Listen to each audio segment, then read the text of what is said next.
आता आंदोलनाचं नियोजन कसं आणि त्याच्यातून काही मार्ग निघते काय, या दोन्ही गोष्टीसाठी मी इथं आलो आहे. मला असं वाटतं का काही गोष्टी आपण आंदोलनापूर्वी जर करून घेता आल्या आणि समाजाचं भलं होत असेल त्याच्यामध्ये सगळ्यांचं, तर ते अगोदरच पूर्ण होत असेल तर ते सोन्याहून पिवळं आहे. तशी एक चर्चा आम्ही करतोय आणि त्या माध्यमातून कसं समोर जाता येईल ते पाहू. पायी आंदोलनात आम्ही पण ठाम आहोत, मी पण आहे, मी पण येणार आहोत पायी.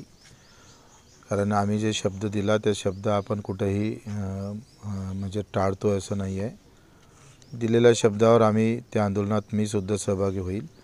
आता सोयरेमध्ये सरकारनं केलेली व्याख्या आणि जरांगे पाटील साहेबांना केलेली व्याख्या, या दोनही गोष्टी कशा जुळतील याचा प्रयत्न आपण करून पाहू. मला वाटतं एक शेवटचा टप्पा तो सगळं बाकी राहिलेला आहे. आपण सरकारी दप्तरीमध्ये काही पुरावे भेटत नाही म्हणून आपण त्र्यंबकेश्वर, राक्षस भवन किंवा लसीकरण झालं होतं, गव्हर्नमेंटनंच ते केलं होतं, त्याच्यातले काही नोंदी घेऊन अधिकाधिक दाखले भेटन याच्यासाठी प्रयत्न सरकार आहे आणि म्हणूनच ते अधिसूचना आपण सरकारनं काढलेली आहे.